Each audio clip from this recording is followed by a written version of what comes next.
आज के लेसन का टॉपिक है समर्पण।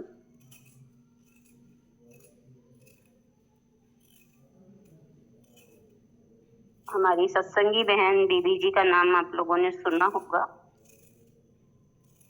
उनका ही लेख पढ़ रहे हैं।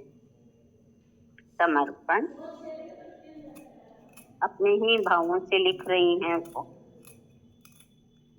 हे मेरे देवाधिदेव, आज मैं तुम्हें क्या अर्पित करूं? प्रथम दर्शन में ही समर्पित हो गया मेरा स्वयं आपके युगल चरणों में। गंगा यमुना सरस्वती, ब्रह्मा विष्णु महेश, रवि शशि जहाँ प्रविष्ट नहीं हो सकते, उस अंतर कोण में प्रविष्ट हुआ आपका भाव। सुप्त अपावन प्राण तव पद पंकज रज से निमज्जित हो प्रेमाभिभूत हो उठे।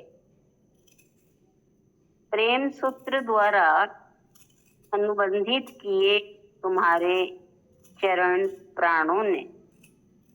प्रेम सूत्र सुकोमल है और है अत्यंत सबल। इस सूत्र का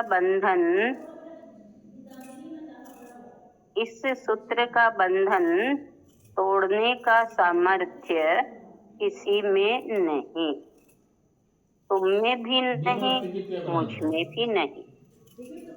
अथक प्रयास करने पर भी मन सांसारिक सुखों से निरासक्त रहा। यह भी एक संयोग था।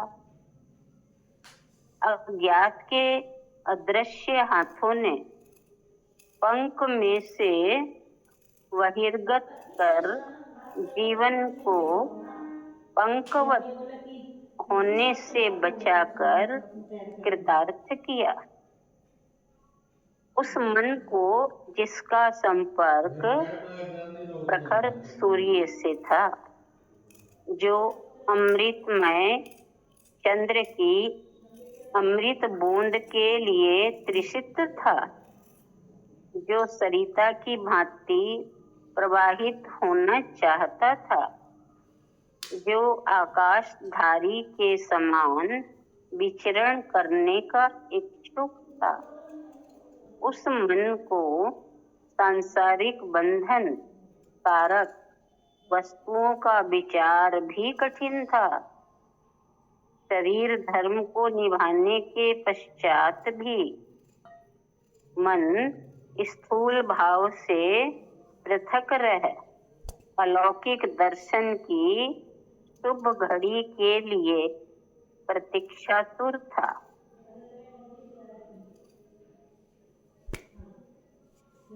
दर्शन कर शुभ मुहूर्त उपस्थित हुआ।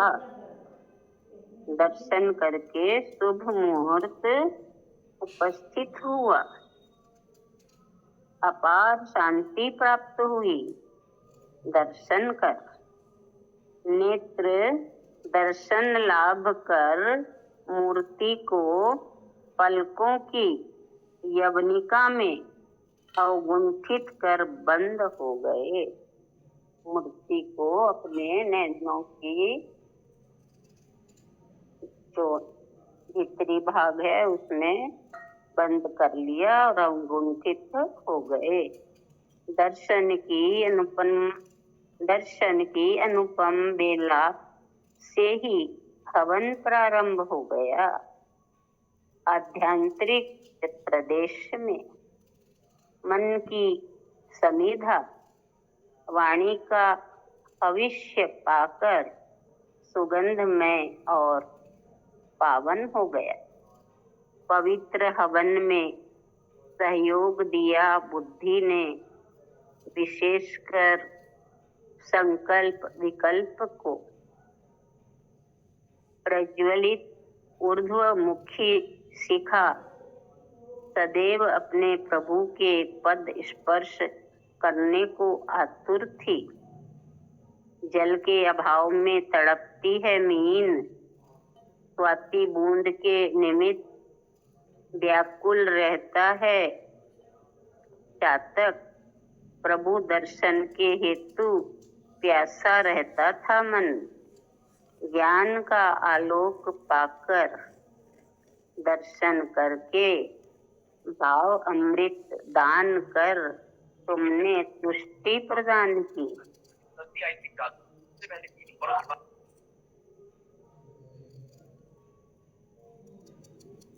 प्रेषित मन को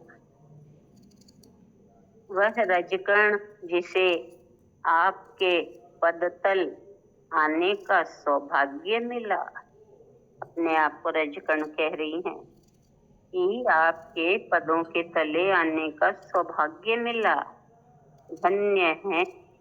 मैं तो उससे भी तुच्छ हूँ।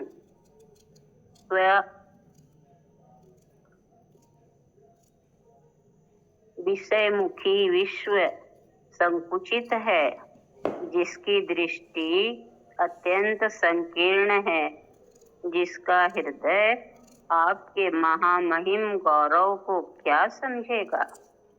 समझेंगे केवल तेरे भक्त।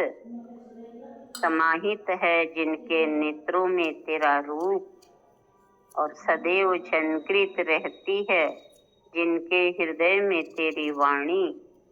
तेरे भक्त प्रत्येक जागतिक दृश्य में तेरा ही रूप देखते हैं। मीरा की भांति कहते हैं, बसो मेरे नैनन में नंदलाल। बसो मेरे नैनन में नंदलाल।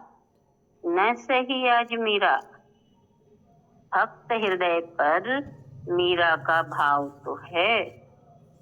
यह भाव कृपा प्राप्त हृदय में ही प्रकट हो सकता है।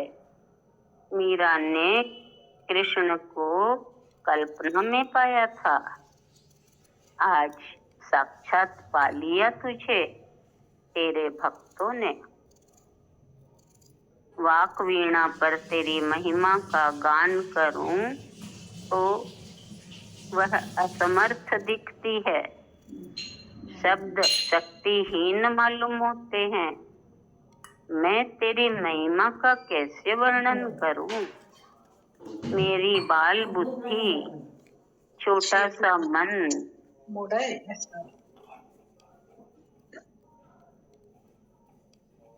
छोटा सा मन, अटपटी वाणी तेरी महिमा के कुछ अंशों को गाकर तुझे ही रिझाने की इच्छुक है।